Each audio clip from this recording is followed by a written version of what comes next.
Hi, and welcome to the final lecture of the Cat and Dog series.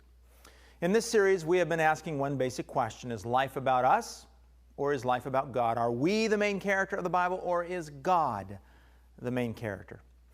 To start our final lesson off, I want to talk to you about a hobby of mine. When I was first married, I took up the hobby of woodworking. I bought some used tools and began to build some small items. As time went on, I started to dream about building something really big. My dream was to build a roll-top desk. I had always wanted one but could never afford one. So I began to dream one up in my mind. I envisioned large drawers and lots of little cubby holes to put things in, and eventually I began to work on it. Since I had no plans, it kind of evolved. And one night, my wife came down to the basement in our house and saw me working on the drawers on each side and said, "Honey, if you were to sit down in a chair, you'd be working like this." And I realized, she's right. I had run into a problem, but I quickly overcame it by dropping down the middle area where you would actually do your writing. I finally finished the desk, and it now sits in our master bedroom. I want you to know that I had a blast thinking that desk up and building it. I love being creative. Thinking through the design and then building the desk brought me great joy. As I've grown in life, I have realized more and more that the creativity that I have has been given to me by God. And that has come to me because I was created in the image of God. And if I am creative, God must be creative. And if I had fun building my little desk, God must have had a blast making creation. Dogs are sensitive to this because dogs keep asking the question, what does God get out of this? Looking at creation and asking that question changes the way you read your entire Bible, especially the very first chapter of Genesis. In our live seminars, we usually start off a seminar by reading Genesis chapter 1 straight through. We tell our audiences that this is where we find cat theology first. And every time we read through the chapter, we get typical responses. People begin to look puzzled. A little later, they get a little fidgety. Then they start to look out the window and they kind of check their watches, and then they check their cell phones or text somebody or whisper something to another person. All in all, they are communicating one simple thing. They're bored. Why? Why are most Christians bored with Genesis chapter 1? Well, we've asked that question to our live audiences and gotten back answers like, well, we've heard it before, we're very familiar with it. Some might say, well, we're not exactly sure if it's completely true. But none of those are the real reason. The real reason most believers are bored with Genesis chapter 1 is due to a very simple fact, and that fact is this: people are not there. We, the main character, are not there. And if we are not there, it can't be very good now, can it? Most evangelicals don't get excited about the Bible until Genesis chapter 3. Why? Because at least then mankind sins and we have something to live for, a rescue operation. Genesis 1 and 2? Boring. It's head knowledge. Not very good. And what we have non-verbally communicated to God is that the Bible, this book, is really all about us. And if we're not in it, must not be very good. Remember, dogs study theology, cats study meology. Theology asks one question: what does God get? Meology asks a different question: what do I get? And if you read Genesis chapter 1 while asking the question, what do I get? It's no wonder the entire chapter is boring. We are basically not there. It's not about us. We do appear in the last few verses of the chapter, but we're simply a footnote at the end. Cats have missed something key in the book of Colossians. Let's look at the end of Colossians chapter 1, verse 16 again. All things were created by Him and for Him. Dogs know that all things were created for God. Everything. The stars, the clouds, the trees, the fish, the oceans, the mountains, everything was created for God. So dogs ask, what does God get when reading the Bible? And this applies to the book of Genesis as well. They ask, what does God get out of Genesis chapter 1? And when you do that, the chapter comes alive. In fact, dogs can't get out of the chapter. They love it. They imagine the joy, the creativity God must have had in thinking up creation. Let's look at the beginning of the Bible, the very first chapter, and see what God is getting. In the beginning, God created. Stop right there.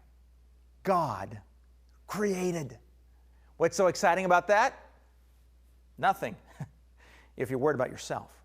Everything. If you know how exciting it is to create, and if you realize that God had to have been creatively thinking about it before He even began to create. God didn't just say, be, and it came together, and then God said, cool. I never would have thought that up. No. God had to think it all up before He said be. And what kind of things did He have to think about? Everything. He had to have asked Himself the question, will things be purely spiritual or should they be material? And if they are material in nature, should they be made up of matter or antimatter? And will all things be alike or should there be different materials? And should those materials be visible or invisible? Should they be organic or inorganic? And should I make them big or small, smooth or rough, soft or hard? Should they be a liquid, a solid, or a gas? And should they be static or moving? And if they do move, should they be fast or slow? And He also had to determine, should there be light or darkness? And if there is light, should it just be black and white or should there be colors? And if colors, how many? And will there be a cause and effect relationship to things? Will there be laws that govern the universe, or should everything just be random? And should things be self-sustained or not? Should they grow and reproduce or simply be static? And if I'm going to start something, that means there's a beginning, so should there be an end? And if so, how long should things exist? All of this and a trillion things more had to be thought through. And God must have had a blast thinking through all of this in His infinite wisdom. How long did it take? Who knows? But He had eternity past to think through it. And eternity to dream up what He wanted to create. And then think through problems that would have come up and then solve those problems. Just as I had to think through my desk, God thought through creation. And we want to suggest to you that He must have loved it. Let's keep on reading in Genesis chapter 1.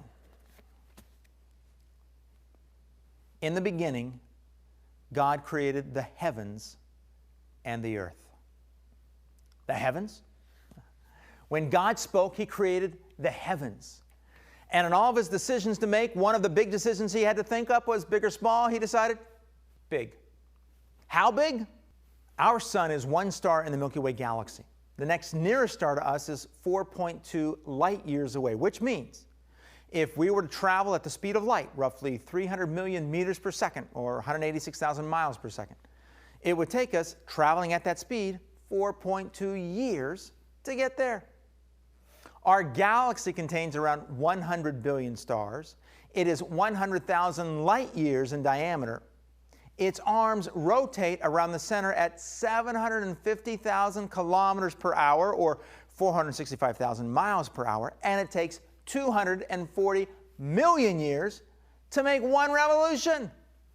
And the Milky Way is only one galaxy.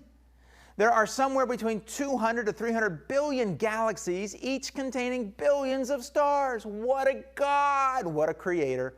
What a powerful, almighty God who is infinite in power, who thinks big.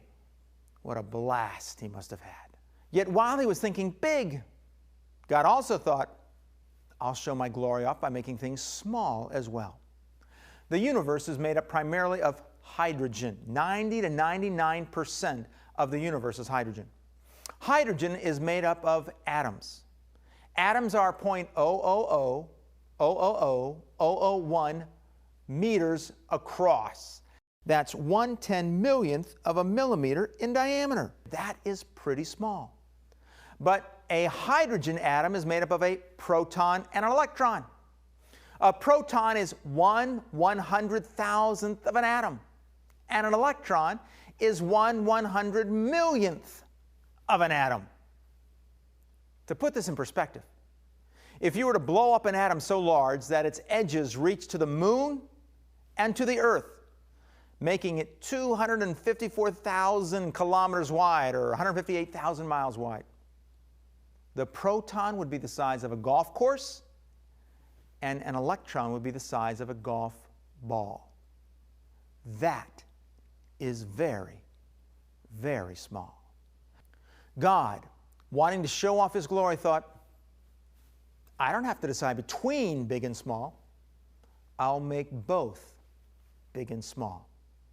And beyond displaying His creativity, God also sees it and enjoys it. Imagine God looking into the universe. It only takes the Hubble telescope and their public domain pictures to catch a tiny glimpse of what God sees. What do you think He is thinking when He looks at the giant nebula, the Milky Way galaxy? Is He zooming in on an individual stars? Is He saying, that one's named George. Oh, look, there's Pugiati. And that one's Marshni. Or is He seeing it from a distance and saying, oh, it's beautiful. Look at the gases. Look at the stars. Look at the coloring. Remember, just because we do not see it doesn't mean it isn't there, and doesn't mean that God isn't watching it right now and enjoying it. It was created for Him, not for us. He is enjoying it just as much as He is enjoying us.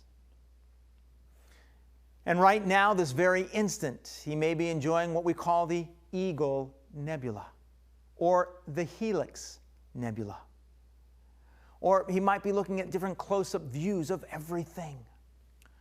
We've barely touched the joy God must have in His universe. But this lesson can only last 20 minutes, so let's skip over to verses 9 and 10. And God said, let the water under the sky be gathered to one place, and let dry ground appear. And it was so. God called the dry ground land, and the gathered waters He called seas. What pleasure did God have in making the dry land and the seas? Let's just focus on the seas. The oceans occupy nearly 71% of our planet's surface. More than 97% of all of our planet's water is contained in the ocean. The oceans provide 99% of the Earth's living space, the largest space in our universe known to be inhabited by living organisms. And less than 10% of this living space has been explored by humans. And more than 90% of this habitat exists in the deep sea known as the abyss, where water pressure at the deepest point is more than 8 tons per square inch, the equivalent of one person trying to hold 50 jumbo jets. And God has creatures living down there surviving quite well. And in one small drop of water, there are thousands of small creatures called paramecium. Paramecium have 20 different sex types, and they multiply every 3 hours. Talk about creativity. In fact, if one were left to multiply on its own and never be destroyed, in 5 years, it would solidly pack all known space. The ocean is one of God's greatest achievements in the universe, and we can't even exist there or explore 90% of it. Why? It's there for God to enjoy, not us. There's so much we're not even talking about, and yet so much to discover in this chapter. Let's skip down to the first part of verse 20. And God said, let the water teem with living creatures. Let's just try to imagine the joy God must have had in simply creating and coloring the fish. Imagine God reaching out and grabbing clay out of nowhere, with waves crashing at His feet from His newly formed ocean. He then flattens the clay down and begins to make His first fish, pinching out some clay and putting on the fins. And then the master gets out his paintbrush and he begins to paint. And he says, I'm going to make this baby yellow. And then he might have said, now I think I'm going to add some white stripes to it. Now, how about a little black around the stripe? And then he looked at it more and said, something's missing. I think I'm going to add some blue around the edges. And then he looked at it and he said, it's beautiful. Then he breathed life into it and put it in the water, and it swam away. And God said, yes! Ha! That was so much fun. I'm going to do it again. Hey, Spirit, come here. You got to try this. And so the Spirit got some clay out of nowhere, made it a bit rounder and flatter, and said, I think I'm going to go with a basic white with black dots. Kind of have it a bit mellow. And he loved it. And so he said, Jesus, get over here. You got to try this. It's great. Okay, Jesus said, I think I'll make mine various shades of brown. Let me think here. How about white stripes and I'll put some black fins and dots on it, and I'll give it lots of tentacles. And then God thought outside of the box and he said, let's make something called the jellyfish. He said, it won't have any heart, won't have any brains, no bones or eyes, and its body will be over 95% water, and I'll give it tentacles for catching its food. And I'll have it move by propulsion and give them different colors, making them all elegant in the water. And then he made the sea dragon and decided to have the male carry the babies instead of the females. Oh, how the angels must have given God a symphony of praise when they saw his glory put on display.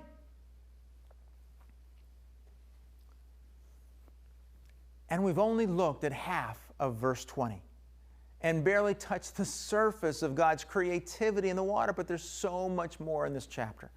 Let's look on at verse 24. And God said, let the land produce living creatures according to their kinds.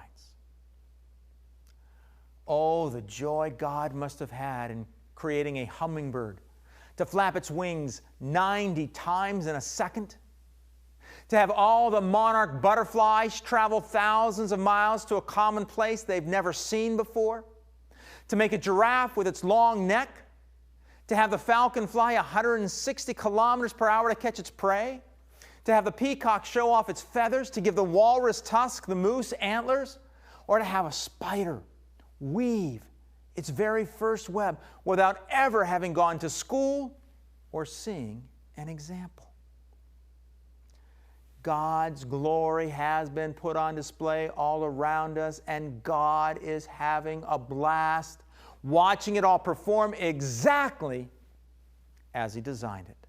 How awesome are his works. How indescribable is what he has done. Now, will man's achievements ever come close to God's display of his glory? No way. Not even close. Did you know that the amount of energy it takes to evaporate water from the earth, have it rise and condense, and then fall back to the earth in one day in the form of rain, takes more energy than man will ever create? Did you know that there are more stars than all the grains of sands in the entire world? And he has every one of them named. Did you know that the large redwood trees lift tons of water each day to the top, defying gravity? And the common flea has 50 times the acceleration speed of the space shuttle. The intricate designs of the Master will always be beyond compare. And when we have eyes to see the joy he is experiencing in his creation, we'll cry out with the psalmist, may the glory of the Lord continue forever. The Lord takes pleasure in all he has made. The Lord takes pleasure in all he has made. The Lord has pleasure. This is why at the end of each day he said, it is good. God takes pleasure in his creation. And if God has pleasure in it, why shouldn't we? we too can have joy in the works of God's hands. Well, we are at the end of this series. Hopefully you have learned a great deal and are beginning to change the way you think about God, about life, about everything. We are hoping this is the beginning of permanent life change. And if there's any one thing we want you to walk away with from this series, it is this: life. It's not about us. It is about God.